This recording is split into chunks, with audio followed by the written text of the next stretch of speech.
Our next session is a case for law enforcement to get on board. And to introduce our speakers, I'm going to invite Sheriff Justin Perry up to, who is our sheriff in Uray County, and also on the Region 14 Council, Opioid Council. Very helpful in terms of having that law enforcement input and on our council. Really appreciating him. So Justin, come on up, Sheriff, and tell us what we got going. Thank you. All right, does this microphone come out? Can you guys hear me okay? All right, before I get going, and I know Casey, Sheriff Hume's probably thinking, oh gosh, Justin Perry's got the microphone, so we've got to make sure Christian has the cutoff for me after 45 minutes. No, I'm totally just joking. So before I get into introducing these two amazing people, I'm Justin Perry. I'm the Uray County Sheriff. I've been in law enforcement over 20 years in Western Slope with the city of Montrose. I've been a chief of police for the city of Uray, and currently in my second term as sheriff for Uray County. But before I introduce them and their topic, which their topic title, I just want to point this out. It is a case for law enforcement getting on board. Is that what it is? I believe. Okay. I want to tell you about a story, just real fast, of an experience that I had when I got into law enforcement. If you were to ask every single law enforcement officer why they are in law enforcement, most likely they're going to tell you to protect and serve. That's going to probably be their number one answer right off the bat.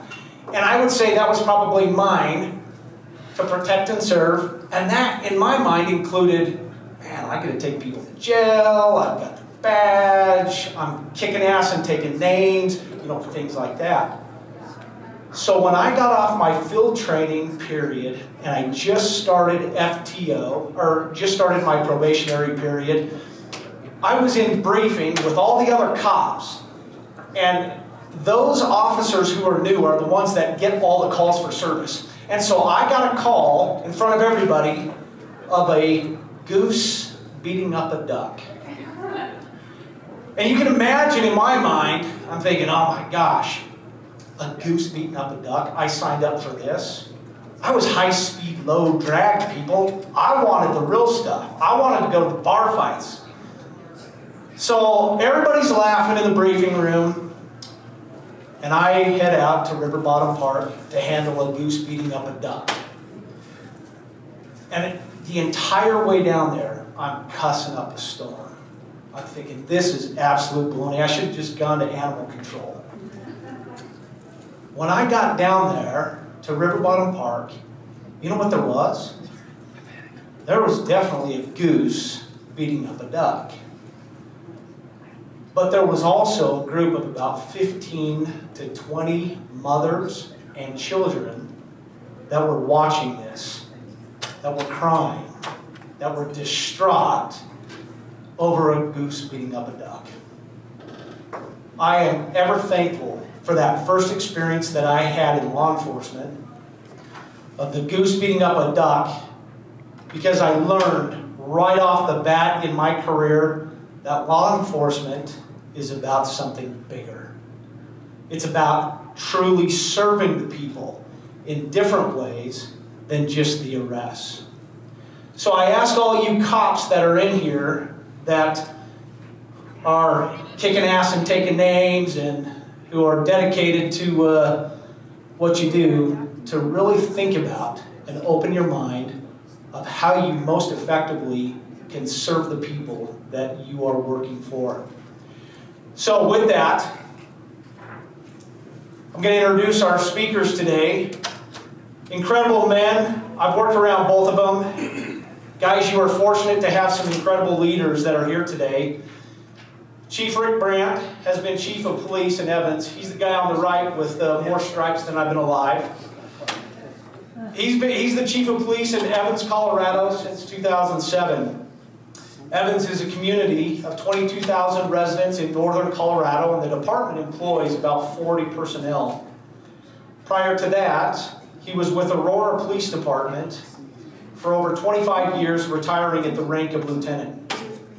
He holds a master's degree in criminal justice, and he's a graduate of the FBI National Academy. Now, Rick has served as the Colorado Association of Chiefs of Police second VP, first VP, and president. And in fact, when I was a chief, he was the president of the association, and I had the opportunity to listen to him speak a few different times, and incredible. You guys are blessed to be able to listen to him. He currently serves as the police chair for the Colorado Municipal League. He's appointed by the governor to serve as the law enforcement vice chair of the Substance Abuse Trends and Response Task Force.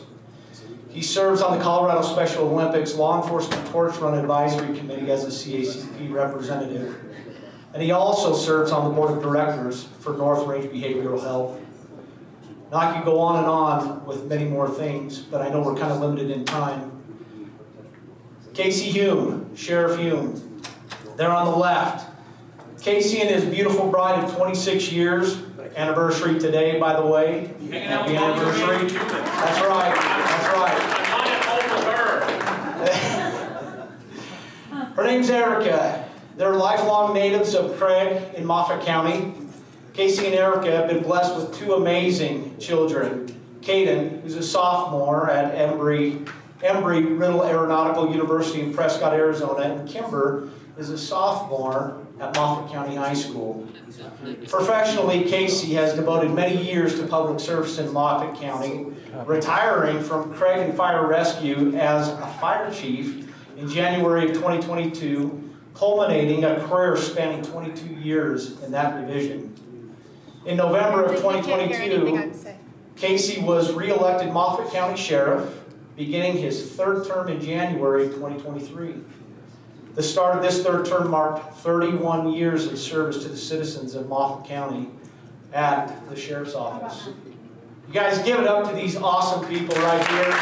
There's an applause for some pretty cool stuff.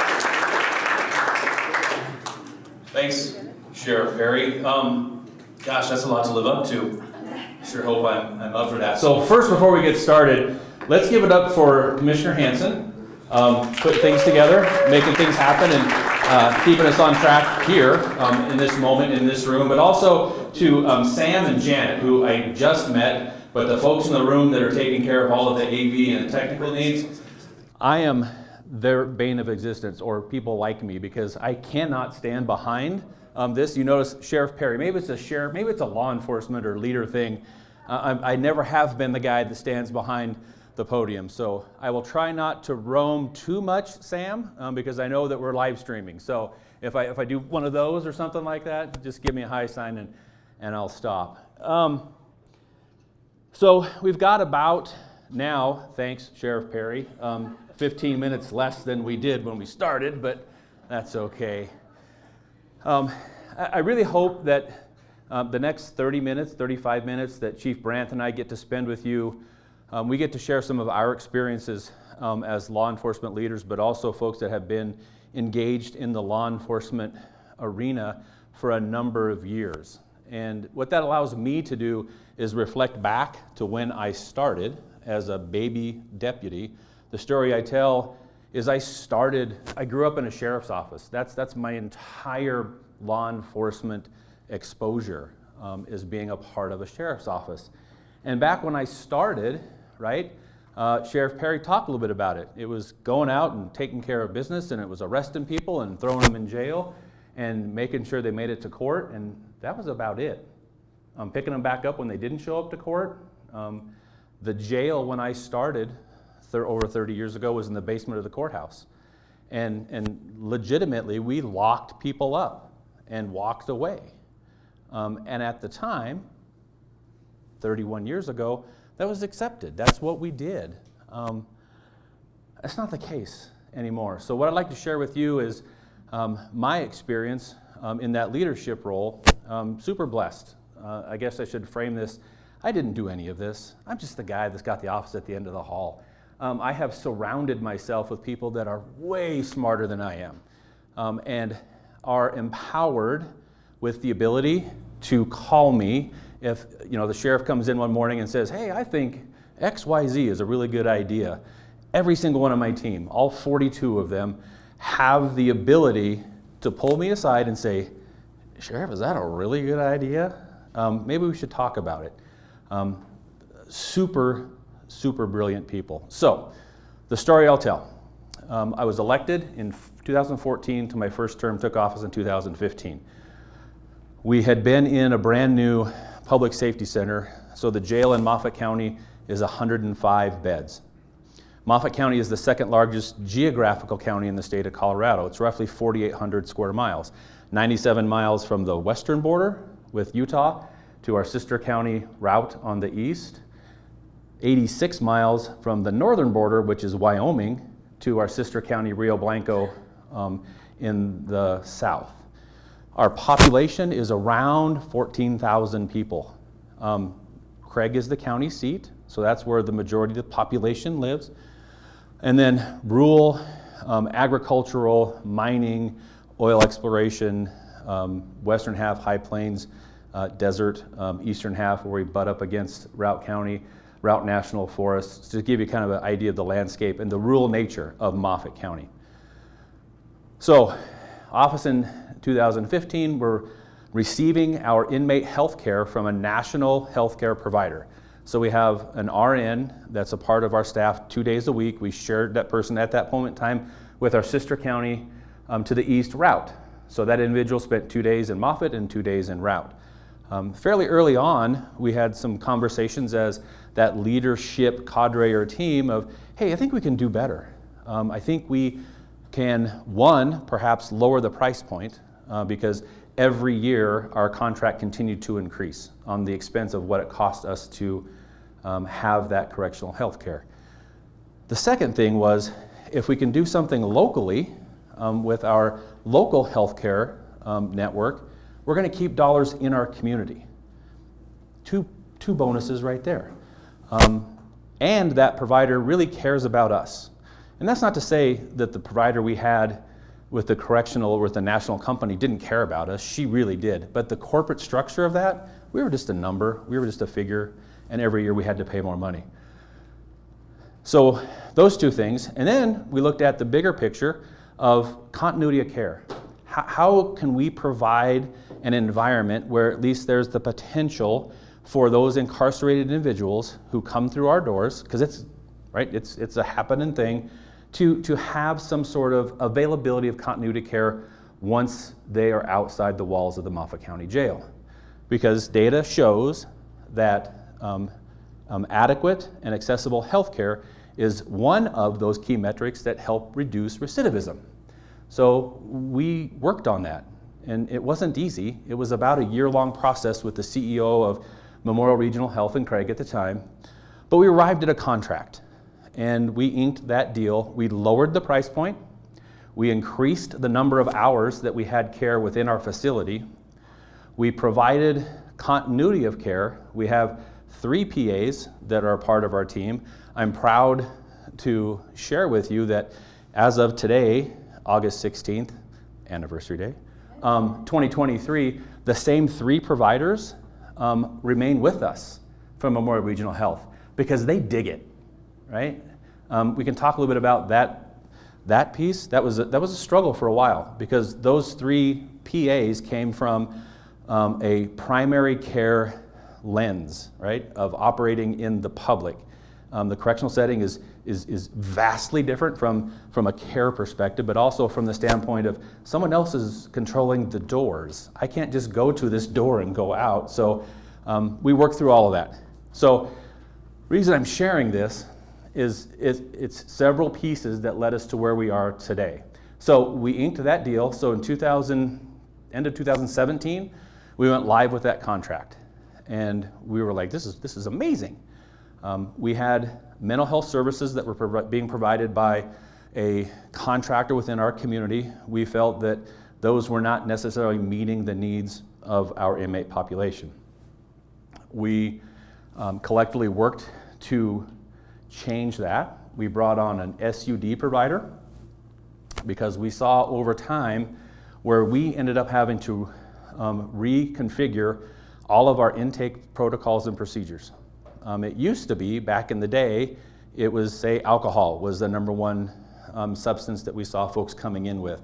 And then that transitioned to that period of time, a window where methamphetamine was the thing. And then we saw for a period of time where it was diverted prescription opioids, and now we've arrived at fentanyl. So we've had to rework those intake protocols and the withdrawal protocol and how we, I was going to say manage, that is somewhat of a correct term, but how we engage with those individuals that are incarcerated to provide them the necessary medical care while they're in our custody. So, worked through all that, brought some folks on board. In late 2000, I was probably 2018, we spooled up because I look at my role as that focal leader, as the person who has their eye on the horizon line and tries to do their very best to predict what's coming. I'll share with all of you right now, my crystal ball sucks. It's very cloudy, but sometimes I get it right. And my belief is that the state was going to, at some point in time, mandate in that correctional setting medicated assisted treatment, SUD treatment for that inmate population that we're responsible for while they're under our roof. And my thought was, let's do it now.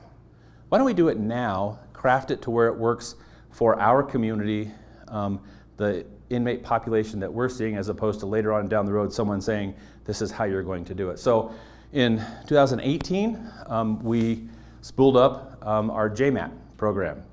Had some conversations at that time, shortly at some point in there with Attorney General Phil Weiser.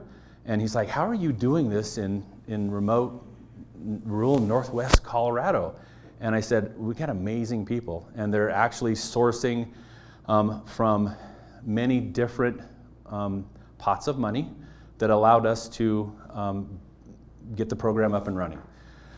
The other cool part about that was I mentioned the PAs that were part of our inmate health care. They were on board. One of those PAs is a partner contract PRN employee with Providence Recovery, which exists in Moffat County. And so she's our primary JMAT provider from a physician or a PA perspective lens. But they're on board. So again, it's this pieces that kind of fell into place. Not kind of, they did. They fell into place that allowed us to get where we're at. So moving forward, we said, well, hey, we can do better. I, in 2020, hired my own mental health clinician that is a part of my team. He is a deputy sheriff. He has a badge because we like him. We gave him a badge. He doesn't have a gun. He's got tools that are way more powerful than anything that we could give him. But we hired a mental health clinician, and that individual has been a part of our team since 2020. Is working in the jail 5 days a week, 8 to 5, holds session with our inmate population in the back. Our inmate population has benefited tremendously from all of the things, but primarily from bringing Torrance, is the gentleman's first name, bringing Torrance on. They love Torrance, and they trust Torrance. They trust Torrance much more than they trust any of my folks, inherently. I mean, that just happens because of that interaction. My team has also benefited from having Torrance as a part of our organization, because Torrance is in with our folks Monday through Friday, 8 hours a day, and he is able to interact with our detention team and provide them not only education, but also insight and cues and clues in how to avoid potential conflict with folks that are a part of our jail population, even folks that he's not necessarily seeing. So he's elevating their skill set. We have seen a trend over time that is on this scale, almost bottoming out of inmate on inmate violence, but also inmate on detention staff violence. It's almost zero in our facility, which is truly amazing for where we have arrived at. So all those things, we fast forward to 2023 and why we should get on board.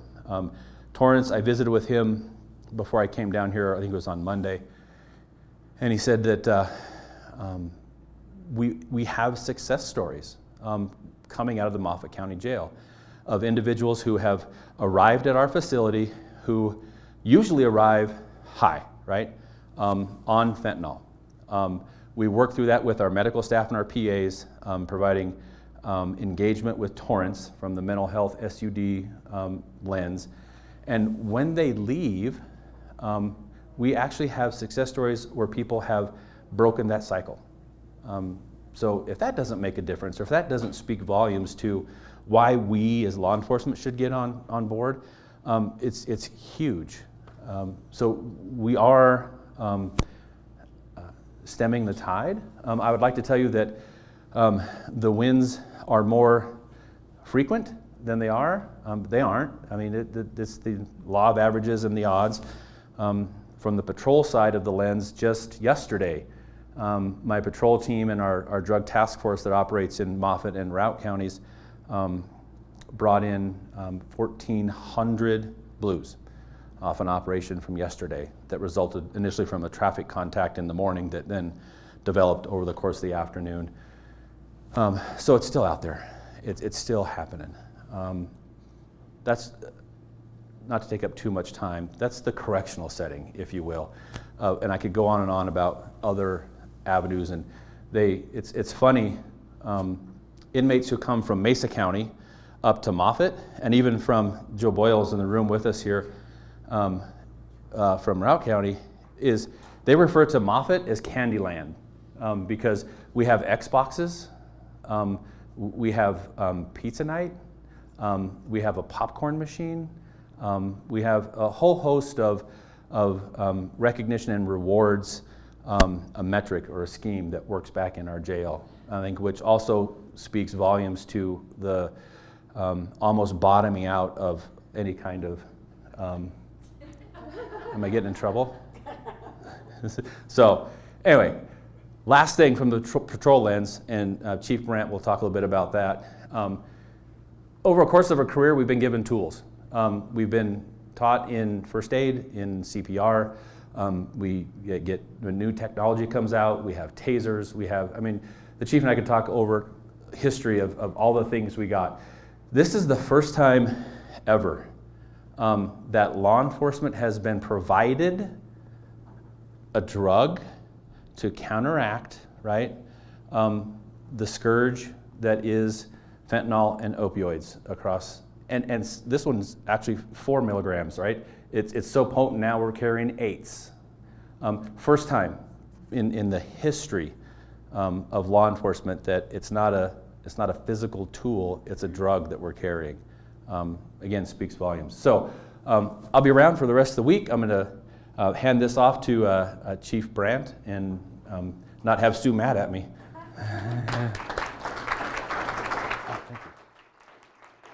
Thank you, Sheriff. Anybody pick up one of these outside? You got to get one. I feel like a kitten with a ball of yarn and playing with it all afternoon.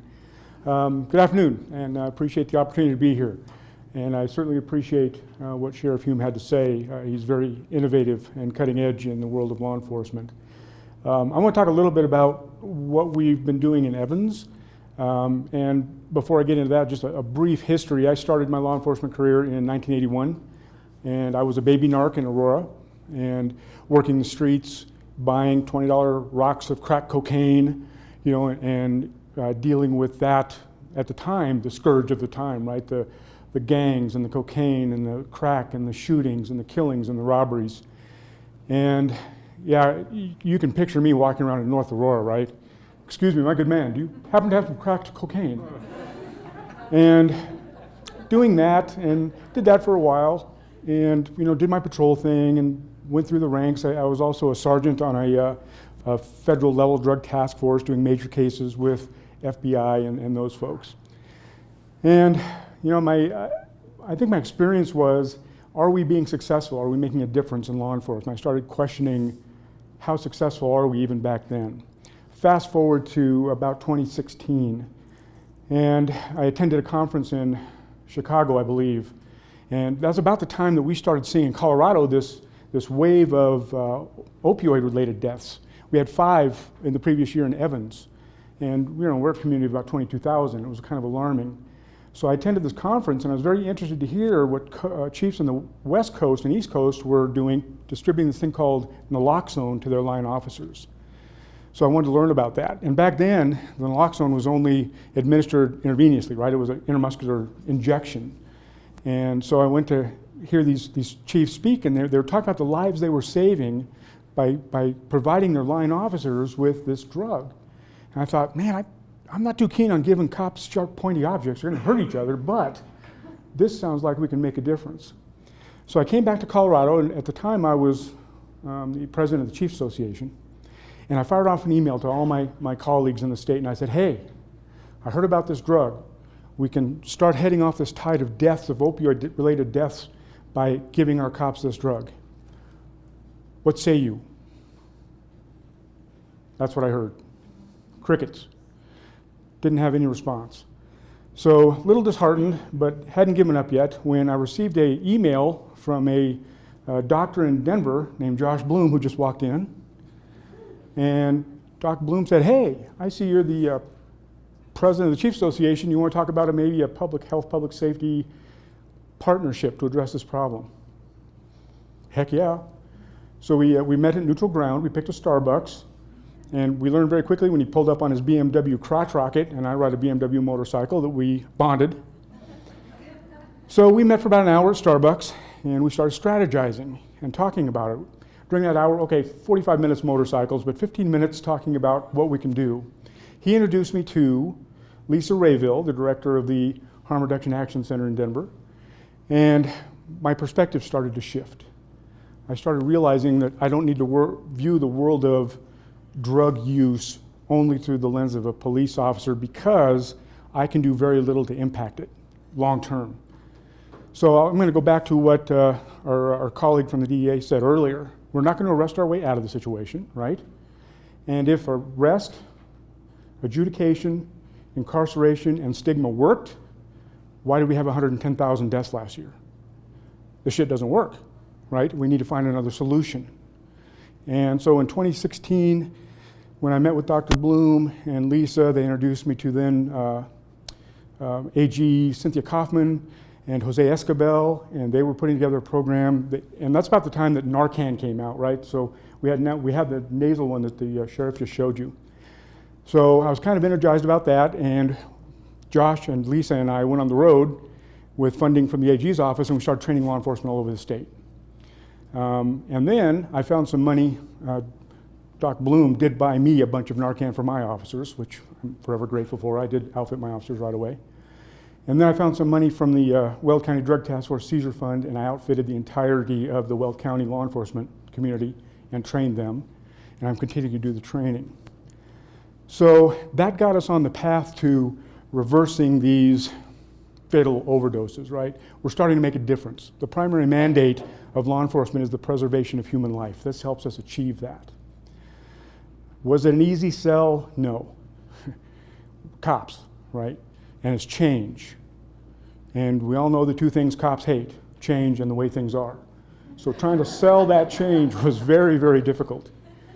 The number of times I heard, they're just dopers, right? Why do we care? This is their choice. They're just dopers. So a lot of my work is, we need to view this differently, and we got to use different language, right?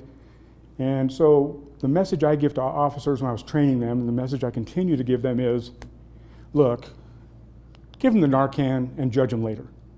Save the life, judge them later.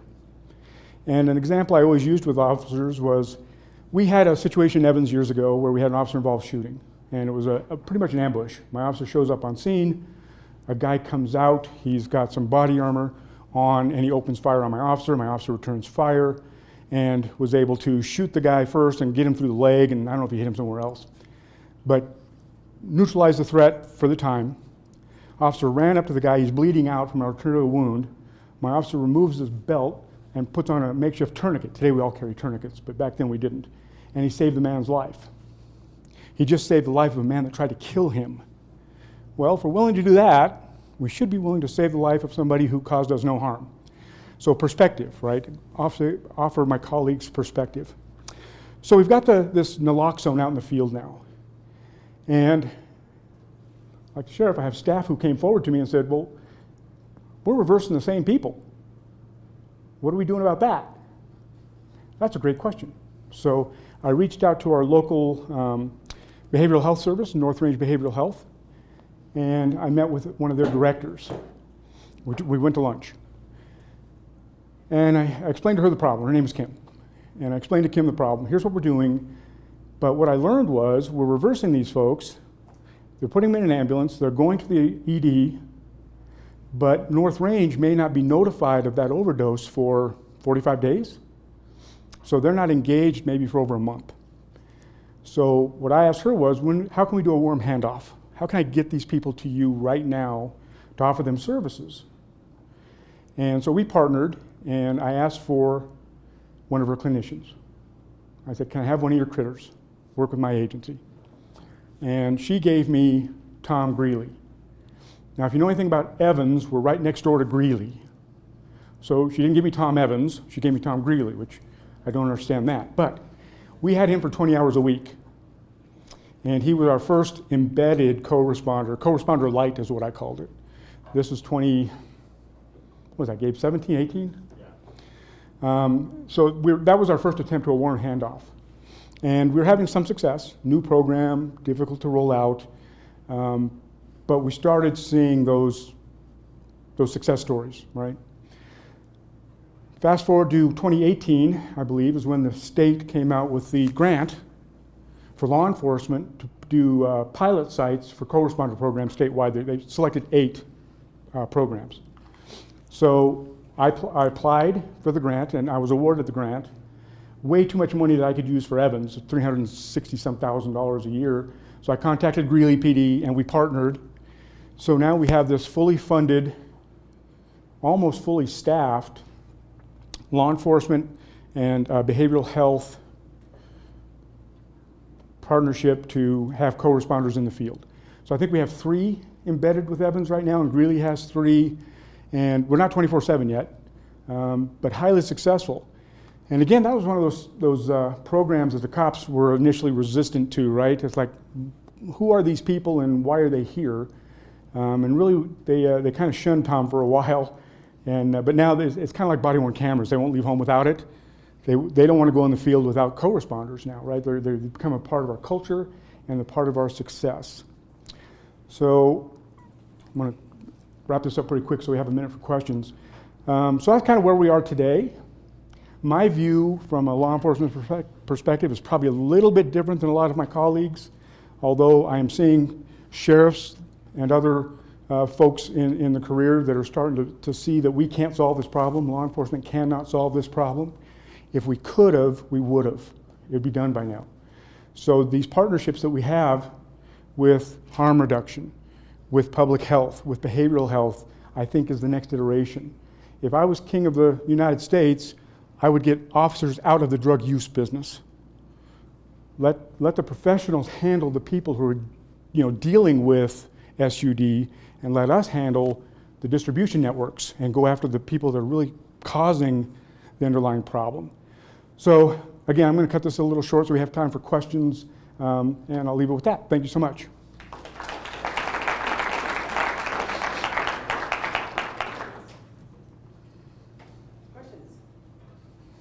Chief Brandt, I just want to say thank you. Because we couldn't hear before. Sorry.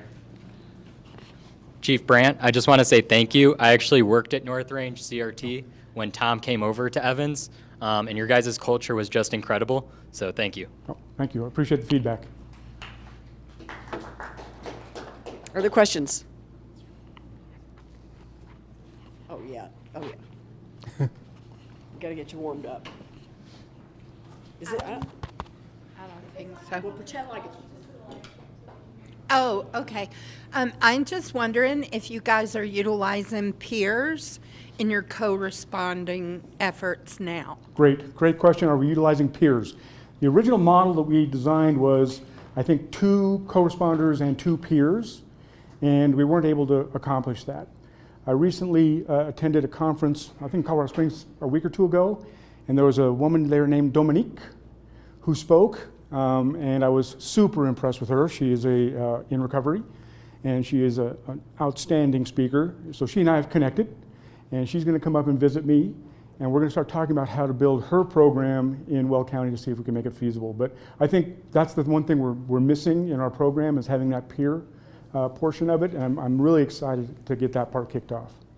Great question, thank you. In the correctional setting, we do have a peer component. Obviously, you might understand that that component is a little more difficult to manage in that correctional setting, but we do have a component that is specific to peers.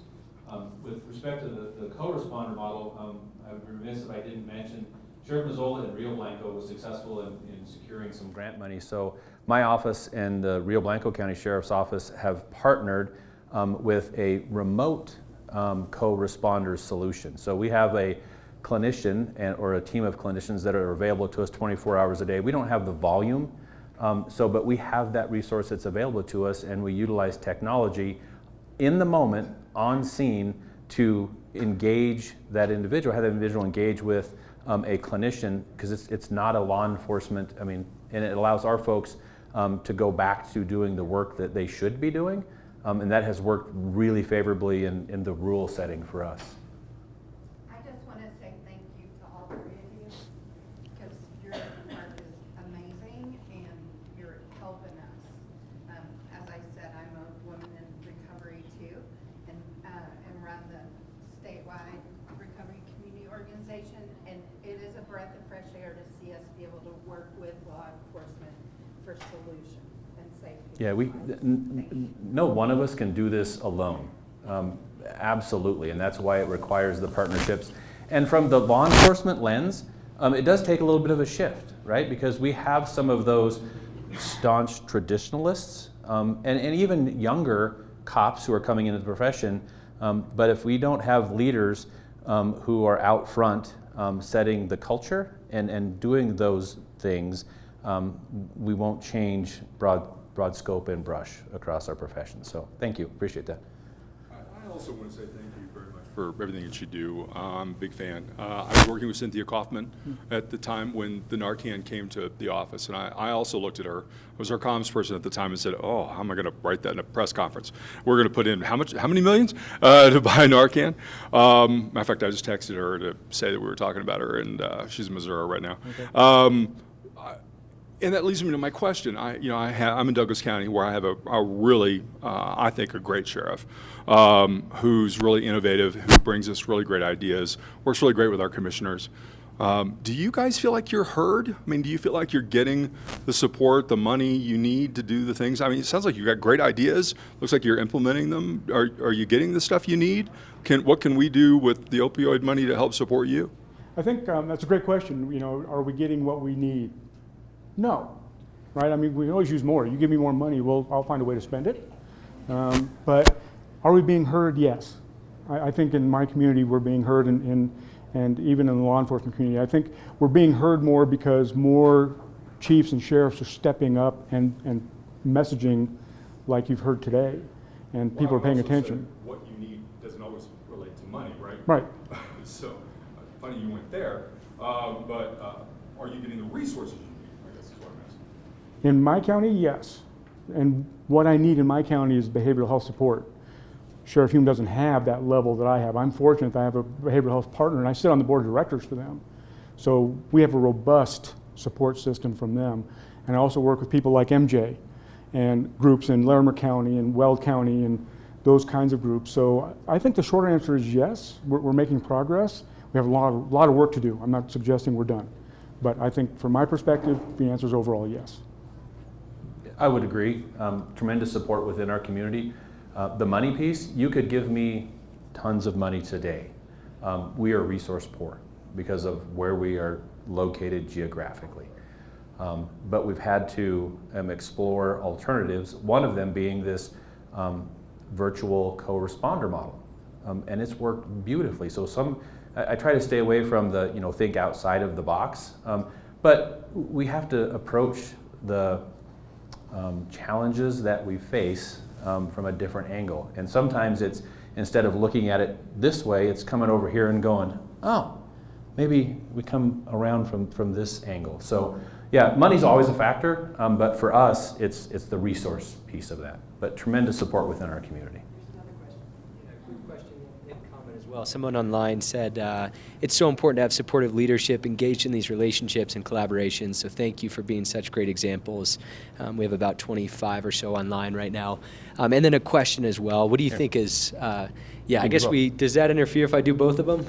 Okay, perfect. We're doubling up. And then question is, what do you think is important for a new harm reduction program to get buy-in from local law enforcement to understand the purpose of harm reduction?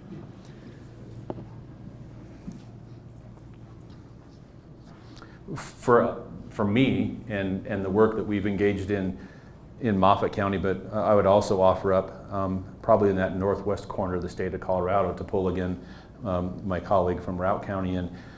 It's about those partnerships and it's about communication. I mean, almost anything we do, it's about communication. And it's about setting, oftentimes, depending on the individual, egos aside, right? And oftentimes folks are very protective of whatever their area of responsibility is. And coming at it from that lens of how can we work together to solve the problem. And I guess the initial piece of that is having the parties that are part of the conversation agree that there is a problem. Because if one or more of those parties of the conversation don't believe there's a problem, then that's the first piece, right? That's a great question. And I think from my perspective, there's a couple things we have to overcome. Number one is the stigma piece. And that's something I try to address in some of the myth busting in law enforcement. But I think a lot of it has to do with selling the message. When law enforcement does harm reduction, I mean, for many years, harm what, right? But I didn't understand it. I was one of those ones that said, well, you give somebody a clean syringe, you're enabling them. Well, we know that's not true.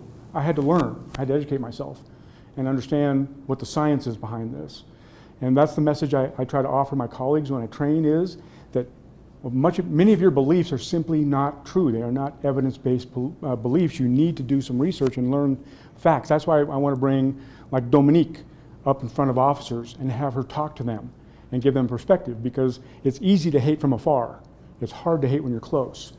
And it's hard to stereotype when you're right up against somebody and meeting them. So building those partnerships, the communication piece, I think that's the way to success. For many folks, whatever the conversation happens to be, or the topic or the issue of the day, perception is reality for a number of folks, right? Or an individual. And whatever that perception happens to be is the reality for them. Mm-hmm. So we've had to work in our own community about some of those very things, that the perception isn't necessarily what the real world is presenting to us. And we've had to work really hard with our teams to help understand that. We have time for one more question. All good? Come on, who wants to be the last question on my anniversary? Seriously. Okay.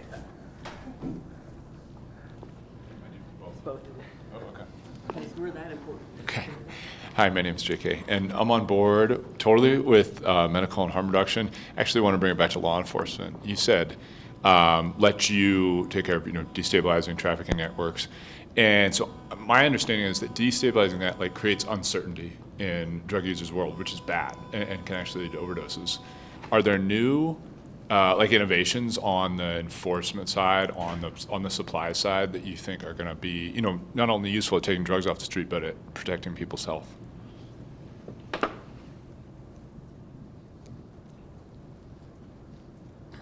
You're going to get your steps in today. I know. They are. Thank you. I'm going to fall back to what the DEA agent said earlier, right? Our job is, the legislature writes the laws. Our job is to enforce the laws with the tools that we have. So the shorter answer is I don't know. If I did know, I would just package it and retire. But right now, I think from my chair, I understand that the downside, the harm reduction, harm reduction side of the uncertainty of drug supply not coming in and the impacts of all that. But we've got to impact it. We've got to cut those supplies. But I think the message I need to send my peers, and I try to repeat, is that treatment and rehabilitation work. right? And if we can get people out of criminal justice and into those instead and reduce the supply demand, that's a start. But I don't have a much better answer than that. I apologize. It's good to see you, JK. We go back several years visiting up in Moffat County on various projects, and actually early on with our JMAT and some things that we had going on. So I would concur. The viewpoint that I have is reducing the demand, right? And the efforts that we are undertaking, and I say we collectively, right? It's not just law enforcement, but collectively in reducing that demand. It's a systematic approach, and then hopefully other pieces fall into place, right?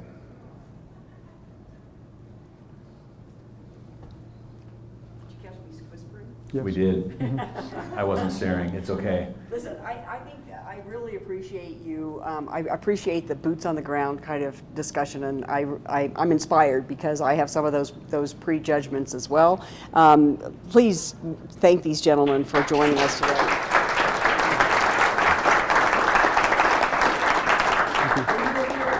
We will be around. So they'll be around, so accost them out there, and we have a 30-minute networking break, and then we're going to have two co-responder teams back in here at 3 o'clock. Happy anniversary. All right? Thank you, sir. Appreciate it.